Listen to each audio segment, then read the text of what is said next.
What's up everyone, my name is Alex, I'm one of the co-founders of MyInvestingClub.com, and I want to let you guys know about something special we're doing for our viewers on YouTube. So the most common question we get asked is, how do I start day trading? So what me and my mentor Bao did is we create a free 2-hour mentorship course for the brand new trader. It's going to be available at myinvestingclub.co. The link is going to be right here. This is a free webinar that reveals our 12 secrets that every single brand new day trader should know before they start. I also want to let you guys know about something that's very unique to MIC. So if you have any questions about trading, or you're curious about trading, or you don't know if MIC is the right fit for you, now you can text our head mentor Tosh, whose number is going to be right here, and he'll answer all the questions that you have in less than 24 hours. Thank you and enjoy the video. Hey guys, welcome to another daily recap. Today is April 30th, 2020. What a crazy day it is, guys. UAVS, CAPR, all these stocks, which were supposed to be low hangers, but they didn't work out that way. This is basically how small cap trading, low floats, pigs work, man. They are not obvious. When you think it's obvious, you're going to fucking get your ass kicked. The end of the day is basically this: risk management. It's all about timing. We know these are pieces of crap, okay? They are turds, but does not mean it's an automatic short right away.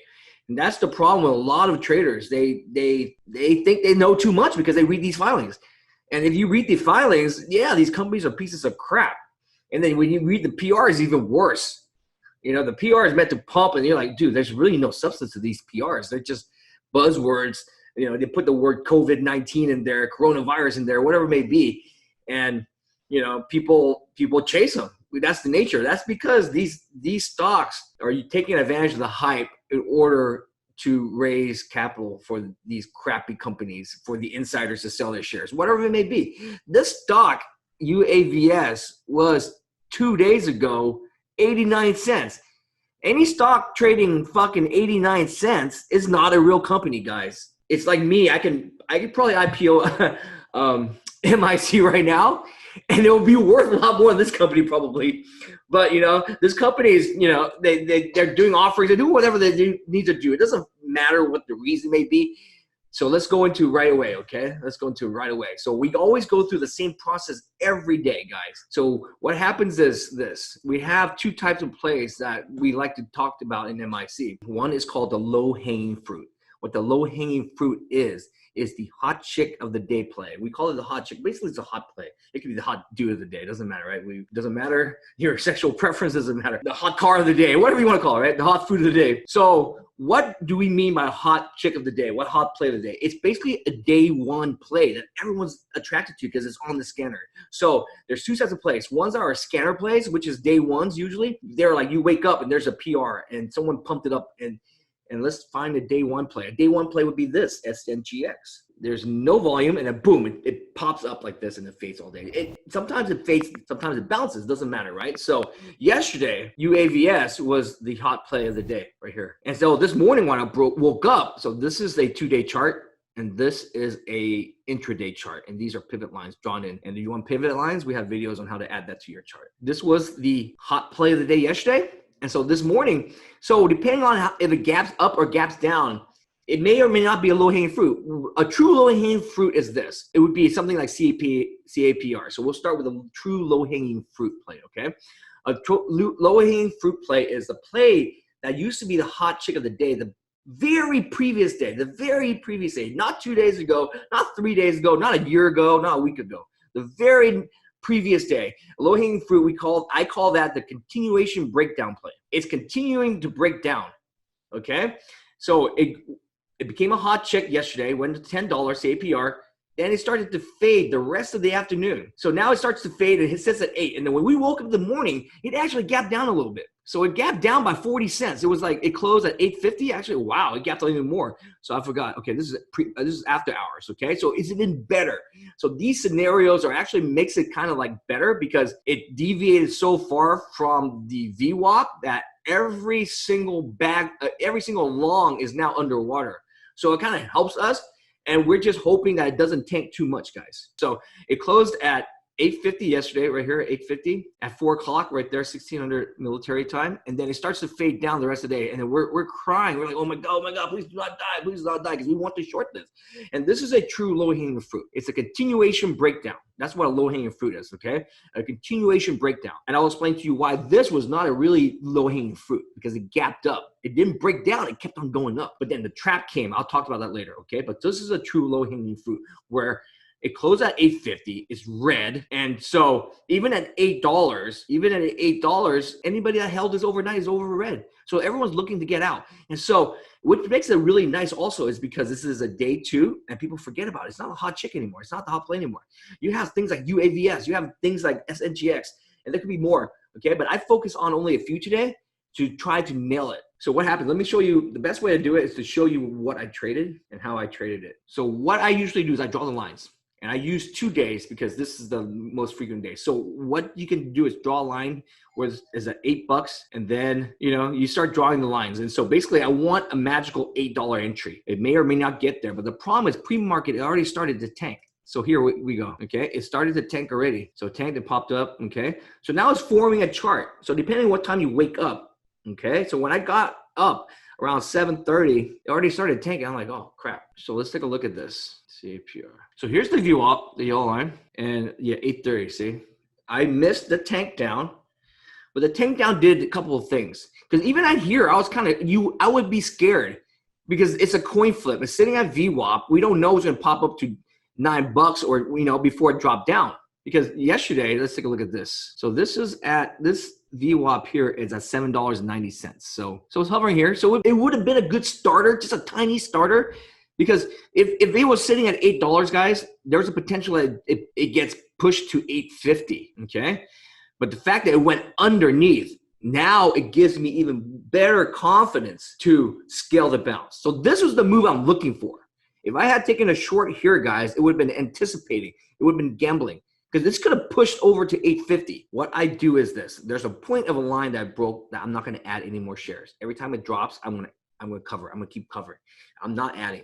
So the key to taking a loss is not to add. You cover and you keep. So I ended up covering and covering even higher because it never fucking went down more than fucking 7 cents on the stock. I had fucking orders every 10 cents to take the loss down, but it never tight. And sometimes you just have to eat the loss on the offer. So I had to take the loss on the offer on half of it, and then started to wait so that the bids go down. Because 10 cents on 20,000 shares is still a significant amount of fucking money. But I had to eat half right away because I had too much size. And so when you are your worst enemy when you're too much sized up. And so I ate the loss and I was like, fuck this shit. So I do a trick. I take this symbol off of my main screen. I move it to the furthest left corner so I don't even fucking see it. Because if I see it, I might be tempted to get in at $3.40, $4, $4.50. I'd be raped again. I was content to taking my loss and I was beat up. I needed to clear my mind, and I cleared my mind by going back to my process. I deviated from my process, oversized, be greedy. I oversized and I got nailed for that amount of size for this move. That was the best trade I did this week, guys. Okay, which enabled me to recover, and I started fucking nailing it on the way back down. So when the top hits, that's it. We always talk about this. You wait. If you just wait for the top to be set and you scale the bounce, it's the most high probability trade versus anticipating. So once again, I use the method because it's a low-hanging fruit. But it's not really low-hanging fruit breakdown because it's still above yesterday's close. That is the key, okay? It tricked people by gapping really high and walking down. But there was hardly any volume. Look at this. There's hardly any volume. They did a fucking fantastic job of disguising this weakness, guys. Hardly any volume, okay? It was probably like 600,000 shares of volume at that time for a stock that's currently trading at what? 170 million. There's a very tiny amount of shares that they use to do this. This is a straight up manipulation stock. Bravo, I'm gonna clap them. They trapped a lot of guys and made a lot of shorts go broke. And thank goodness that we didn't fucking knock on wood. But so I always tell people, man, first they kill the early shorts, then annihilate the longs. It's the same end game. This is why I trade low small caps, guys. It's the end game. End game is the same, okay? The problem is the timing. I don't know to short this thing at $1, $2, $5, $10, but You know, when you short when the death candle comes and you scale it. And that's what happens. The moment the top hit, the death candle, I scaled every single pop. Because now I know the lines are set for me. I know where I can stop out. If you are shorting and guessing the top, you don't know where to short out, guys. You're just randomly fucking stopping out. I mean, you don't know where to stop out. You short and you don't know where to stop out. That is the problem. You need to know where you're going to take the loss, where your risks are. And so the danger of cherry pick is you don't know where to take the loss. You're like 10 more cents. Oh shit, 20 more cents. Oh shit, it can't break $4. Oh fuck, it broke $4. It can't break $4.50. Oh shit, it's $5. And max pain hits. I guarantee you, it will squeeze. Someone covered a shitload at $5, and that's the only reason why it came down. These algos are calculating how many shares you have, all this, dude. They're good at what they do, dude. They see all the order flow. They know who's buying, who's selling. And so, it's fucking, they're doing this in a millisecond. You can't compete with this shit. The only way you compete is this. You wait for it. You wait for them to fucking do their thing, okay? I'm pretty sure if some guy covered 1 million shares, they're stuck at $4. It would not go to $5 or 100,000 shares, whatever it may be. The fact that someone's kept on adding and adding, it did this. Because I have so many experience on these things, dude. They basically run until they get a big short out. Because they know the big short has to fucking cover. There's a supply and demand and all this stuff, dude. They're very smart. Okay, don't think that if you fucking didn't cover at $5 that they would fucking run this, that they would tank down. Someone covered a massive amount of shares at $5 and they squeezed them out. They did the math and all this stuff. Okay, and so that's the same lesson. The same lesson is let the top form. I had FOMO. I mean, what can you say? And so training happens, man. Shit happens like that. Great, guys. I'll see you guys back in the room. Thank you so much for watching our video. If you want to see more of our videos, please subscribe to our YouTube channel by clicking the button here. We do our best to post a new video every single day. If you have any questions about MIC or any general trading questions, please text Tosh using the number here. Also, stay up to date by watching some of our most recent videos right over here.